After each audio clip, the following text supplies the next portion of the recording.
તો અહીંયા આપણે તમને બતાવવા જઈ રહ્યા હતા કે દાખલાની અંદર 17 અને 6 અને આ છે. તો આપણે જેમ અહીંયા વાત કરી કે લસાની અંદર બે પ્રકારના લસા બતાવી દીધા, બરાબર. એક આ પ્રકારનો લસા હોય જેમાં નીચે સરખા ના હોય તો આ રીતે તમે કરી શકો, અને જો લસામાં નીચે સરખું હોય તો કોઈ એક પદ સરખું હોય એના જેવું બીજું બનાવવાનું. તો અહીંયા પણ 6 છે અને અહીંયા 2 છે. તો શું 2ના ઘડિયામાં 6 આવે? તો કે હા આવે. 2 એકા 2, 2 દુ 4, 2 તરી 6 થઈ જશે. જે નીચે વધારાનું કરો એ જ ઉપર કરો, ઠીક છે. તો હવે 17ના 17 થશે, 6ના 6 થશે, માઇનસના માઇનસ થશે, 3 એકા 3 થશે, 2 તરી 6 થશે અને 7 ડી સરખા થઈ ગયા.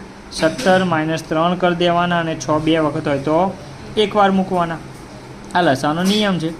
હવે શું આવ્યા? તો કે 17માંથી 3 જાય તો 14, ઠીક છે, અને 6ના 6 બરાબર 7 ડી. હવે જેમ ડીની જોડે જે છે એ પણ નીચે જ આવી જશે. તો શું કર્યું? તો 14ના 14, 6ના 6 અને 7 નીચે. આપણે ABCDનો આંકડો હંમેશા ગણિતની ભાષામાં એવું જ કહેવાય, ABCDનો આંકડા જેટલા દેખાય એને એકલા કરવાના.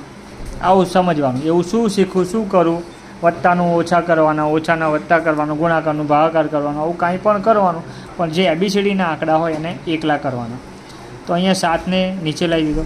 હવે 7નો ઘડિયો કરે તો 7 એકા 7, 7 દુ 14 થઈ ગયા. આટલું થઈ ગયું. કોઈને આવું ના આવડે તો પછી એ સામાન્ય ઘડિયા લખવાના કે ભાઈ 14 કયા, કોઈને આ રીતે ના આવડતું હોય. દાખલા તરીકે 7 દુ 14 થયા. હવે હું શું કરીશ? 2 તરી 6 કરીશ. તો ઉપર કશું ના રીતે 1 વધે, નીચે 3 વધ્યા. પણ કોઈને આવું ના આવડે તો હું બીજી રીત સમજાવું. માની લો 14/6 અને નીચે આપણે 7 લાવી દીધા અને ડી કરી દીધું. હવે 14 કયા ઘડિયામાં આવે? તો કે 7 દુ 14. આવું પણ કરી શકો છો, ઠીક છે. અને 6 કયા ઘડિયામાં? તો કે 3 દુ 6. અને 7 કયા ઘડિયામાં? તો 7ના 7ના જ ઘડિયામાં આવે. એટલે એ 7 એકા 7માં 1 ના લખો તો ચાલે. હવે સરખું ઉડાડી દો. ઉડી ગયું તો પણ ચાલે. તો ઉપર કશું ના રહે તો 1, નીચે શું રહ્યું?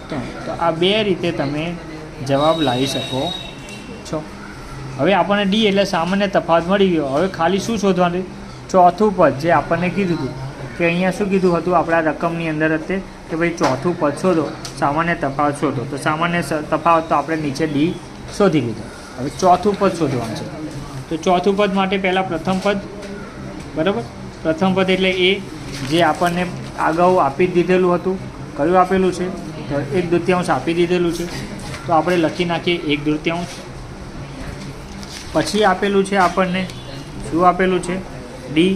સામાન્ય તફાવત જે આપણે કીધો તો એ મળી ગયો છે. તો ડી એટલે 1/3 થઈ ગયા. અને આપણને કીધું કે ચોથું પદ શોધો. તો મેં જેમ અગાઉ કીધું એમ જ્યાં પદ આવે ને ત્યાં હું પદ લખી નાખું. આગળ એન લખી દેવાનો અને પાછળ an લખી દેવાનું. એનો મતલબ અહીંયા શોધો આવ્યું an અને ચોથું આવ્યું n. એનો n બરાબર કેટલા થઈ ગયા? 4. અને શોધવાનું શું છે?